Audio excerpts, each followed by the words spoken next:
The Mandalorian just revealed through Ahsoka Tano that Baby Yoda, named Grogu, apparently was actually raised at the Jedi Temple. Someone must have saved him and hidden him away so that the Empire couldn't find him. What Jedi could possibly stand against such a force to save the child from harm? For my money, the only one who could was Mace Windu.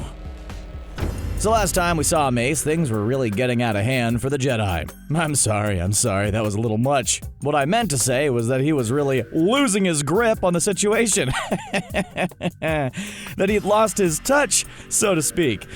Whew! Well, after getting Luke Skywalkered by Anakin, he was sent flying into the streets of Coruscant by Palpatine's unlimited power! If this were any other franchise, we'd assume that this was the end for old Master Windu. Of course, this is Star Wars, so literally any time you see a character fall to their grisly end, you can pretty much assume they're still alive. So it seems inevitable that Mace Windu will join Ahsoka, Yoda, Obi-Wan, and Rex in the survived Order 66 Club. As far as Samuel L. Jackson is concerned, he's made it very clear that he thinks Mace Windu is still alive, and is willing to play him all over again. He's just waiting for Disney Plus to call and tell him, Mace Windu's back, baby!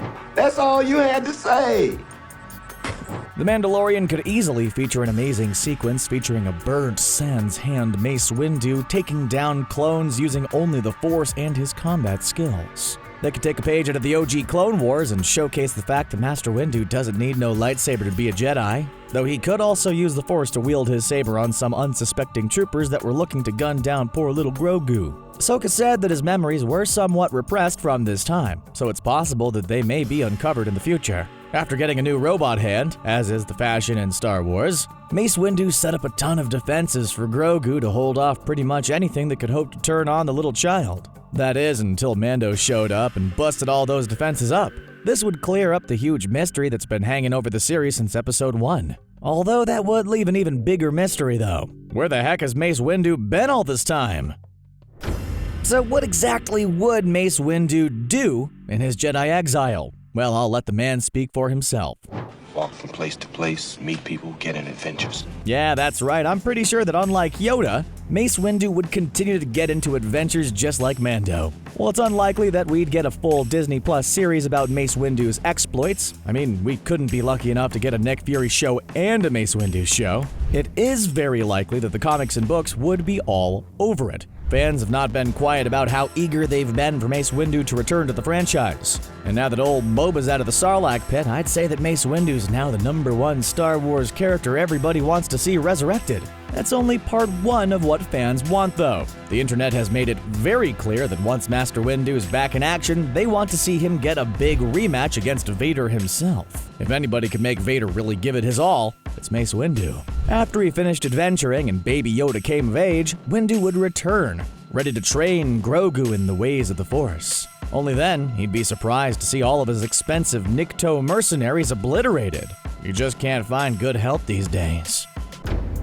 After Ahsoka broke all of Mando's hopes and dreams by refusing to train the boy, she sent the two off to Tython to find the master worthy of the challenge. Well, there aren't many Jedi out there left now, so it's very likely that Mace Windu will be the one to return to Grogu and take him as a Padawan. For my money, I hope Mando and Grogu are at the temple, and then everything goes dark. Then they hear a voice from the shadows say, "You think you're the only hero in the galaxy? I'm Mace Windu, and I'm here to talk to you about the Jedi Initiative." Yeah, that might be a little bit awkward though. You see, Mace Windu isn't the only one who's looking for Mando and his foundling. Boba Fett is also searching for the pair. If he happens to find them at the same time Windu does, things just might take a turn. You see, the last Beskar-clad warrior Mace Windu fought against got relieved of his noggin.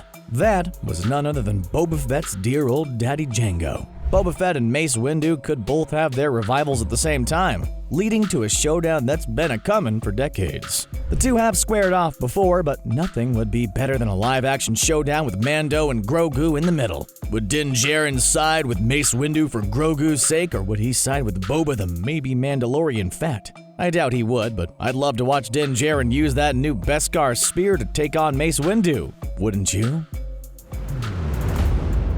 Alrighty, Star Wars fans, I think we can all agree that Mace Windu's resurrection is inevitable, but that might not be how it goes down. Let us know what you think in the comments down below. And who knows, maybe you'll call it. If you want to see more Mandalorian content, don't forget to like and subscribe to CBR.